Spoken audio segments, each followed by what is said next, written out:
पार्टियों में भी ना भूला जाए। आप सब आंदोलन की भूमि है, आंदोलन की भूमि जो जेपी जी ने आंदोलन किया था, उस आंदोलन में। दर्शकों, स्वागत है आप सभी का एक बार फिर से आपके अपने चैनल पर। बीपीएससी 70वीं पीटी परीक्षा को लेकर जो धांधली हुई, उस धांधली के बाद अब री एग्जाम की मांग लगातार छात्र कर रहे हैं। पटना के गर्दनी बाग में चौथे दिन आज धरना प्रदर्शन जारी है और इस धरना प्रदर्शन में कई छात्र रात भर यहाँ पर बैठ करके शांतिपूर्ण तरीके से आंदोलन को आगे बढ़ा रहे हैं। शिक्षा सत्याग्रह इसका नाम दिया गया है। कई शिक्षक भी यहाँ पर मौजूद हैं, लेकिन आयोग पीछे हटने को तैयार नहीं है, ना ही छात्र भी झुकने को तैयार हैं। जब तक री एग्जाम की बात नहीं पूरी की जाती तब तक ये यहाँ से उठेंगे नहीं। छात्र तो है ही, शिक्षक भी मौजूद हैं यहाँ पर हमारे साथ। इस वक्त चंद्रमणि आईएएस के चंद्रमणि सर मौजूद हैं। सर, 4-5 दिनों से लगातार यहाँ पर छात्र हैं, ना आयोग झुक रहा है ना बच्चे झुक रहे हैं। आंदोलन जारी रहेगा। आंदोलन तब तक जारी रहेगा जब तक री एग्जाम ये नहीं करवाया, क्योंकि इन्होंने जिस तरह से एग्जाम करवाया वो पूरी तरह से गलत था। क्वेश्चन पेपर लीक हुआ, बहुत सारी चीजें हुई, बहुत सारा कमी देखने को मिला है। और ये पटना की बात नहीं, पटना के अदर सेंटर्स की भी बात है। तो इनको री एग्जाम ही एकमात्र विकल्प है। री एग्जाम के अलावा हम लोग कुछ नहीं सुनने वाले हैं। और ये छात्रों की डिमांड है, ये हमारी नहीं है, छात्रों की डिमांड है और उसके साथ हम लोग। कैसे री एग्जाम होगा? आयोग तो पीछे हटने को तैयार नहीं है। बाबू परीक्षा सेंटर पर जो हुआ उसका डेट भी निकाल दिया, 4 जनवरी को एग्जाम भी लेने जा रहा है। तो अब तो उम्मीद नहीं लग रही है कि मतलब ये कैंसिल होगा। आपको ये पता होना चाहिए कि बापू परीक्षा सेंटर का जो एग्जाम री एग्जाम है ना, वो शायद उसके लिए भी तैयार नहीं होते, वो छात्रों को उपद्रवी कहते। और जितने लोगों ने उन्होंने बोल भी दिया था 5000 को OMR हमारे पास आ गया है, वो और लोगों को छोड़ देते, जैसे 90,000 को छोड़ा ना, उनको भी छोड़ देते। लेकिन उनको पता है कि दबाव बहुत अधिक बढ़ेगा, तो उन्होंने उसकी बात की। और जैसे यहाँ प्रोटेस्ट हुआ, तुरंत नोटिफिकेशन निकालते कि 4 तारीख को एग्जाम होगा। ये बच्चों को तोड़ने के लिए अपने चाल को चल रहे हैं। इनकी स्ट्रैटेजी है कि किसी तरह से मूवमेंट ब्रेक हो और ये जीत जाए।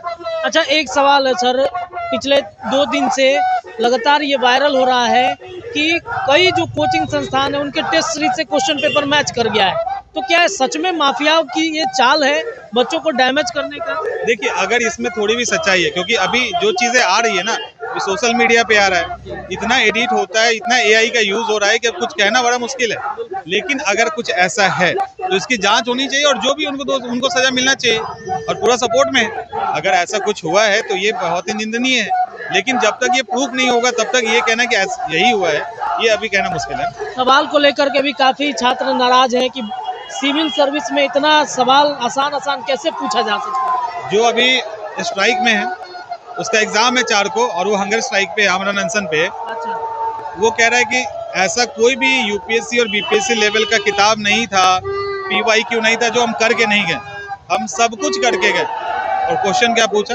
SSC लेवल का। तो अब SSC लेवल का भी तैयारी करना पड़ेगा। तो इनका क्वेश्चन का असर बहुत बुरा था और शुरू में इन्होंने बच्चों को डरा दिया, हम UPSC का लेवल पूछेंगे, हम अदर PCS का हार्डेस्ट लेवल पे जाएंगे। अब बच्चे डर गए, बच्चे उस लेवल पे तैयार करने लगे खुद को, और पूछ दिया इन्होंने कुछ और। अब ये क्यों पूछा, किस सेंस से? मतलब ये खुद IAS अधिकारी हैं, इनको समझ नहीं आया कि ये सवाल BP आयोग का होगा। किस सेंस से पूछा, हम लोग को ये समझ नहीं आ रहा। और शायद ये पहली बार है कि बच्चे बोल रहे थोड़ा सा टफ सवाल दो, मुश्किल सवाल दो। बच्चे आसान सवाल की बात करते हैं, इनको कहा जा रहा है मुश्किल सवाल दो। किससे सेट करवाया इन्होंने पेपर, किस तरह के लोग थे, कुछ समझ नहीं आ रहा है। तो क्या लग रहा है कि आयोग को झुकना पड़ेगा? हम लोग गांधी के रास्ते पे है ना, तो गांधी के रास्ते पे जब अंग्रेजों को भगा दिया हमने और गांधी जी की जीत हुई, तो हम लोग उसी सत्याग्रह के रास्ते पे हैं। और सत्याग्रह का रास्ते का एक ही मतलब होता है, जो किसी भी व्यक्ति के अंदर बुराई है उसको हटा देना, उनसे नफरत नहीं करना। तो हम लोग भी आयोग का जो ईगो है, या जो बैठे हुए लोग उनका ईगो है, या सरकार नहीं मान रही है, तो हम लोग को झुकना पड़ेगा। क्योंकि हम लोग गलत नहीं है, हम लोग कॉन्स्टिट्यूशन संवैधानिक तरीके से चल रहे हैं, शांतिपूर्ण तरीके से चल रहे हैं, रिक्वेस्ट कर रहे हैं। जो उस तरह के पढ़े लिखे एजुकेटेड पर्सन है वो सपोर्ट कर रहे हैं। सबको लग रहा है कि बड़ा ही पीसफुल कंट्रोल वे में आंदोलन चल रहा है, और भी लोग सपोर्ट करने के लिए आ रहे हैं। तो कुल मिला के ये आंदोलन और बड़ा होता जा रहा है। तो बेहतर ये है कि ऐसा ना हो कि सविनय अवज्ञा आंदोलन के नमक सत्याग्रह की तरह हो जाए।